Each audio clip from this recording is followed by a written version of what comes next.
Hello my dear friends, welcome back to my YouTube channel. ಹೇಗಿದ್ದೀರಾ ಎಲ್ಲರೂ ತುಂಬಾ ಚೆನ್ನಾಗಿದ್ದೀರಾ ಅಂತ ಅನ್ಕೊತೀನಿ. ನಾನು ಅಷ್ಟೇ ನೋಡ್ರಿ, ಆರಾಮಾಗಿದ್ದೀನಿ. ನನ್ನ ವಾಯ್ಸ್ ಕೇಳಾಕತ್ರ ನಿಮ್ಗೆ ಅನ್ಕೊತಿರ್ಬೋದು ಸಿಕ್ಕಾಪಟ್ಟೆ ಹುಷಾರು ತಪ್ಪಿಟ್ಟಿದ್ದೀನಿ. ಹೀಗಾಗಿ ವಾಯ್ಸ್ ಫುಲ್ ಡಲ್ ಆಗೈತಿ, ಅಷ್ಟು ಸರಿಯಾಗಿಲ್ಲ. ಇನ್ನು ಬೆಳಗ್ಗೆ ಇಡ್ಲಿ ಮಾಡಿದ್ದೆ, ಮತ್ತು ಇಡ್ಲಿ ಸಾಂಬಾರು ಚಟ್ನಿ ಎಲ್ಲ ಕೂಡ ಮಾಡಿದ್ದೆ. ಬೆಳಗ್ಗೆ ಇದ್ದಾಗ ನನ್ನ ಒಂದು ರೂಟೀನ್ ಹೆಂಗಿತ್ತು ಅಂತಂದ್ರೆ ಫುಲ್ ಜೋಶ್ ಒಳಗೆ ಇದ್ದೆ ನಾನು. ರಾತ್ರಿ ಆದಂಗೆಲ್ಲ ಎಷ್ಟು ಟಯರ್ಡು ಏನೆಲ್ಲ ಆಯ್ತು ಅಂತಂದು ಮುಂದೆ ಹೇಳ್ತಾ ಹೋಗ್ತೀನಿ. ಇನ್ನು ಒಂದು 2 ಪಾತ್ರೆ ಫುಲ್ ಇಡ್ಲಿ ಮಾಡೀನಿ, ಮತ್ತು ಸಾಂಬಾರು ಮತ್ತು ಚಟ್ನಿ ಎಲ್ಲ ಮಾಡೀನಿ. ಅಂದರೆ ಮಕ್ಕಳಿಗೆ ಮನೆಯೊಳಗೆ ತಿನ್ನೋಕ್ಕೂ ಆಗಬೇಕು, ಹಾಗಾಗಿ ಬಾಕ್ಸಿಗೆಲ್ಲ ಕಟ್ಕೊಂಡು ಹೋಗಕ್ಕೆ ಆಗಬೇಕು. ಹಸ್ಬೆಂಡ್ ಕೂಡ ಅಷ್ಟೇ ಮನೆಯೊಳಗೆ ತಿಂದು ಅವರು ಕೂಡ ಬಾಕ್ಸ್ಗೆಲ್ಲ ಹಾಕೊಂಡು ಹೋಗ್ತಾರಲ್ಲ, ಹೀಗಾಗಿ ಜಾಸ್ತಿ ಕ್ವಾಂಟಿಟಿ ಒಳಗೆ ಮಾಡಿದ್ದೆ. ಇನ್ನು ಕಿಚನ್ ಎಲ್ಲರೂ ಕ್ಲೀನ್ ಮಾಡಿದ್ದೆ ನಾನು ಫುಲ್ ಜೋಶ್ ಒಳಗೆ. ಒಂದು 4 ಗಂಟೆಗೆಲ್ಲ ಎದ್ದು ಮನೆಯೆಲ್ಲ ಕ್ಲೀನ್ ಮಾಡಿ ನಾಷ್ಟಕ್ಕೆಲ್ಲ ರೆಡಿ ಮಾಡಿ ವಾಕಿಂಗ್ ಎಲ್ಲ ಹೋಗಿ ಬಂದು ಸಖತ್ತಾಗಿತ್ತು. ಆದ್ರೆ ಸ್ವಲ್ಪ ಕ್ಲೈಮೇಟ್ ತಂಪೈತಿಲ್ಲ, ನಂಗೆ ರಾತ್ರಿ ಆದಂಗೆಲ್ಲ ಫುಲ್ ಟಯರ್ಡಾಗಿ ಜ್ವರ ಬಂದುಬಿಡ್ತು. ಇನ್ನು ನೋಡಿರಲ್ಲ ಬೆಳಗ್ಗೆ ನಾಷ್ಟ ಎಷ್ಟು ಸಖತ್ತಾಗೈತೆ ಅಂತಂದು. ಇನ್ನು ಒಂದಿಷ್ಟು ಮಾರ್ಕೆಟಿಂದ ಸಾಮಾನುಗಳನ್ನ ತಂದಿದ್ದೆ ನಾನು. ಇದನ್ನ ತಂದ ಭಾಳ ದಿನ ಆಗಿತ್ತು, ಆಲ್ಮೋಸ್ಟ್ ದೀಪಾವಳಿಗಿಂತ ಮುಂಚೆ ಏನೋ ತಂದಿದ್ದೆ. ಆದರೆ ಇದನ್ನ ಉಪಯೋಗಿಸಿದ್ರಕ್ಕಿಲ್ಲ, ಏನೋ ಮರ್ತು ಹೋಗಿತ್ತು, ಏನು ಗೊತ್ತಿಲ್ಲ. ಆದರೆ ಇದನ್ನ ಉಪಯೋಗಿಸಿದ್ದೇ ಇಲ್ಲ ನಾನು. ಅದನ್ನು ಇವಾಗ ತೆಗೆದು ನೋಡಿದ್ರೆ ಇವಾಗ ಉಪಯೋಗಿಸ್ಬೇಕಂತಂದೆಲ್ಲ ಐಡಿಯಾ ಮಾಡಿಕೊಂಡು ಏನೇನೋ ಪ್ಲ್ಯಾನಿಂಗ್ ಮಾಡ್ಕೊಂಡು ಮತ್ತೆ ಮಧ್ಯಾಹ್ನ ಹೊತ್ತು ವಿಡಿಯೋನ ಸ್ಟಾರ್ಟ್ ಮಾಡಿದ್ದೆ. ಈ ಒಂದಿಷ್ಟು ಅನ್ಬಾಕ್ಸಿಂಗ್ದ ಟ್ರೆಡಿಷ್ನಲ್ ಕುಕ್ಕಿಂಗ್ ಅಂತಂದು ಇದು ಕಾಸ್ಟ್ ಐರನ್, ಇದನ್ನು ಪಡ್ಡು ಮಣಿ ಮತ್ತು ದೋಸೆ ಮಣಿ ಇದನ್ನು ಕೂಡ ತಂದಿದ್ದೆ ನಾನು.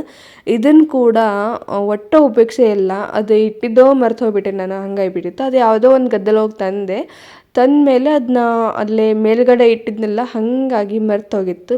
ನಾ ಏನೋ ಕ್ಲೀನ್ ಮಾಡೋಕ್ಕೆ ಹೋಗಿದ್ದೆಲ್ಲ ಸಿಕ್ತು. ಇಷ್ಟು ದುಡ್ಡು ಕೊಟ್ಟು ಬಂದು ಮರ್ತೇನಂತಂದ್ರೆ ಇದು ಮೋಸ್ಟ್ಲಿ ನಾನು ಫಸ್ಟ್ ಇರ್ಬೋದಂತ ಅನ್ನಿಸ್ತು ನನಗೆ. ಇನ್ನೂ ಉಪಯೋಗಿಸಿಲ್ಲ. ಉಪಯೋಗಿಸಿದ ಮೇಲೆ ಯಾವ ಥರ ವರ್ಕ್ ಆಕೈತೆ ಅಂತಂದು ನಿಮ್ಮ ಜೊತೆ ಶೇರ್ ಮಾಡ್ಕೊತೀನಿ. ಇನ್ನು ಇದನ್ನ ಆನ್ಲೈನ್ ಒಳಗೆ ತರಿಸ್ಬೋದಿತ್ತು, ಆದ್ರೆ ಸಿಕ್ಕಾಪಟ್ಟೆ ರೇಟು ಆನ್ಲೈನ್ ಒಳಗೆ ನಂಗೆ ತೋರ್ಸಾದಿತ್ತು.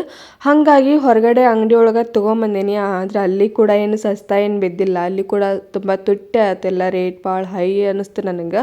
ಇದನ್ನೆಲ್ಲ ನೋಡಕತ್ರ ಇದಕ್ಕಿಂತ ಇವಾಗ ಮಮ್ಮಿ ಮನೆಯೊಳಗೆಲ್ಲ ಮೊದ್ಲೇಕಿಂತ ಉಪಯೋಗಿಸ್ತಾರಲ್ಲ, ಅದೇ ಚಲೋ ಅನ್ನಿಸ್ತು. ಯಾಕಂದರೆ ಸ್ವಲ್ಪ ಬಾಳಿಕೆ ಮಾಡ್ತಾ ಬಂದಂಗೆಲ್ಲ ಅವು ಇದೇ ಥರನ ಆಗಿಬಿಡ್ತಾವು.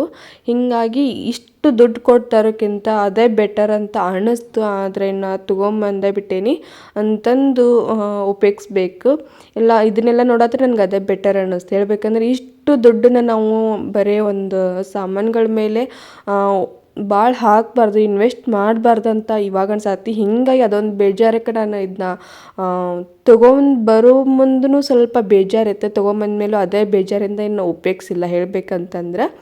ಇನ್ನು ಇದೊಂದು ಡೆಕೋರೇಟ್ ಮಾಡೋಕ್ಕೆ ತಂದಿದ್ದೆ ನಾನು ದೀಪಾವಳಿ ಒಳಗೆ ಅಂತಂದು, ಅದನ್ನು ಕೂಡ ಇನ್ನೂ ಉಪಯೋಗಿಸಿಲ್ಲ. ಇನ್ನು ಸಾಯಂಕಾಲ ಮತ್ತೆ ವಿಡಿಯೋನ ಸ್ಟಾರ್ಟ್ ಮಾಡಿದ್ದೆ, ಯಾಕಂತಂದ್ರೆ ಅಣ್ಣಂದು ಒಂದು ಹೊಸ ಕನಸು ನನಸಾಗೋ ದಿನ ಇದು. ಹೀಗಾಗಿ ಇನ್ನು ಅವ್ರ ಮನೆ ಹೆಣ್ಮಗಳು ನಾನಲ್ವ, ನಾನು ನಮ್ಮ ತಂಗಿ. ಇನ್ನು ತಂಗಿ ಊರಲ್ಲಿ ಇರ್ತಾಳೆ, ನೀನೇ ಬಾರ್ವಾ ಪೂಜೆ ಎಲ್ಲ ಮಾಡು ಭೂಮಿದಂತಂದು ಕರ್ಕೊಂಬಂದ ನನ್ನ ಮಗಳನ್ನ. ಹೀಗಾಗಿ ಭೂಮಿ ಪೂಜೆ ಎಲ್ಲ ನಾನೇ ಮಾಡಿದೆ. ಇನ್ನು ದುಡ್ಡು ಕೂಡ ಸಿಕ್ತು, ಆದರೆ ದುಡ್ಡಿನ ಆಸೆಕಂತ ಏನಲ್ಲ.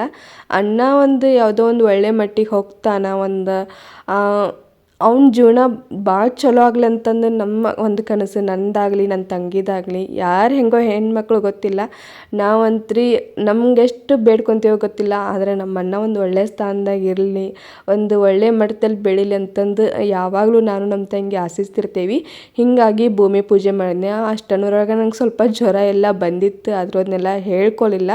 ನೆಗಡಿ ಕೆಮ್ಮು ಎಲ್ಲ ಶುರುವಾಗಿತ್ತು. ಆದ್ರೆ ಇದು ಅವ್ನ ಕನಸು ನನಸಾಗೋ ದಿನ, ಹಾಗಾಗಿ ಹೆಣ್ಮಕ್ಳ ಕೈಯಲ್ಲಿ ಭೂಮಿ ಪೂಜೆ ಮಾಡಿಸಿದ್ರೆ ಒಳ್ಳೇದಾಕೈತೆ ಅಂತಂದು ಒಂದು ನಂಬಿಕೆ ನಮ್ಮ ಕಡೆ. ಹಿಂಗಾಗಿ ಎಲ್ಲ ಹೆಣ್ಮಕ್ಳ ಕೈಯಲ್ಲೇ ಮಾಡಿಸ್ತಾರೆ. ಇನ್ನು ನಾ ಹತ್ತಿರ ಇದ್ದಿದ್ದ ಸಂಬಂಧ ನಾನು ಬಂದು ಪೂಜೆ ಎಲ್ಲ ಮಾಡಿ ಸ್ವೀಟೆಲ್ಲ ತಿಂದು ಚುರುಮುರೆಲ್ಲ ತಿಂದೆ. ಇನ್ನು ಕೆಲಸ ಮಾಡ್ತಾರಲ್ವ ಅವರು ಕೂಡ ರೊಕ್ಕ ಕೊಡಬೇಕು. ಅಂದ್ರೆ ಇದು ಪೂಜೆ ಮಾಡಿದ್ದಕ್ಕೆ ಅವ್ರಿಗೂ ಖುಷಿಗೆ ದುಡ್ಡು ಕೊಡಬೇಕು. ಅವ್ರ ಕೈ ಅಂದರೆ ಇಬ್ಬರು ಬಂದಿದ್ರಲ್ಲ, ಅವ್ರಿಗೆ ಒಂದೊಂದು ₹100, ನನಗೊಂದು ₹500 ಅನ್ನ ಕೊಟ್ಟ. ಇನ್ನು ಪೂಜೆ ಎಲ್ಲ ಮುಗಿದಿತ್ತು, ಎಲ್ಲರಿಗೂ ಪಂಚ ಎಲ್ಲ ಕೊಟ್ಟಿದ್ವಿ. ಇನ್ನು ಮನೆಗೆ ಬರ್ಬೇಕಂತಂದ್ರೆ ಹಂಗೆ ಪಟ್ನ ಪೂಜೆ ಮಾಡಿ ಮನೆಗೆಲ್ಲ ಬರಬಾರ್ದು, ಸ್ವಲ್ಪ ಹೊತ್ತು ಅಲ್ಲೇ ಕೂತ್ಕೊಂಡು ಟೈಮ್ನ ಸ್ಪೆಂಡ್ ಮಾಡಿ ಬರ್ಬೇಕಂತಂದು ಅಲ್ಲೇ ಕೂತ್ಕೊಂಡ್ವಿ.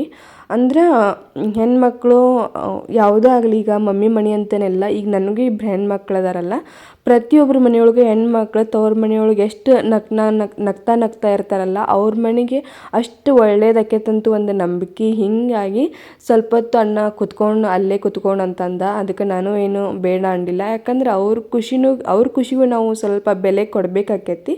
ಹೀಗಾಗಿ ಸ್ವಲ್ಪ ಹೊತ್ತು ಕೂತ್ಕೊಂಡು ಟೈಮ್ನ ಸ್ಪೆಂಡ್ ಮಾಡಿದ್ವಿ. ಇನ್ನು ನನ್ನ 2ನೇ ಮಗಳನ್ನ ಕರ್ಕೊಂಬಂದೆ. ಈ ಸುಂದ್ರಿ ಮಾತ್ರ ನಾ ವಿಡಿಯೋ ಮಾಡ್ತೀನಿ ಅಂತ ಸಿಕ್ಕಾಪಟ್ಟೆ ಕೆಲಸ ಮಾಡತ್ತಿದ್ಲು. ಇನ್ನು ಪ್ರತಿಯೊಂದಕ್ಕೂ ಅಣ್ಣ ಈ ಜಗಕ್ಕೆ ಬಂದಾಗೆಲ್ಲ ಸ್ವಚ್ಛ ಮಾಡೋದು ಎಲ್ಲದಕ್ಕೂ ಇವಳನ್ನ ಕರ್ಕೊಂಬಂದಾನ. ಹಿಂಗಾಗಿ ಅವಳಿಗೂ ಅದೇ ಥರ ಈಕಿ ಭಾಳ ಕಷ್ಟಪಟ್ಟಾಳ, ಹಂಗೆ ಹಿಂಗೆ ಅಂತಂದು ಫುಲ್ ಆಕಿ ಹಿಂಗೆ ಕಾಡಿಸೋದು, ಆಕಿನ ಜೊತೆ ಜೋಕ್ ಮಾಡೋದು ಎಲ್ಲ ಮಾಡತ್ತಿದ್ದ. ಅದೇನೋ ಗೊತ್ತಿಲ್ಲ, ಇದೊಂದು ಹೆಣ್ಮಕ್ಳಿಗೆ ಅದೃಷ್ಟ ಅಂತ ಹೇಳ್ಬೋದು.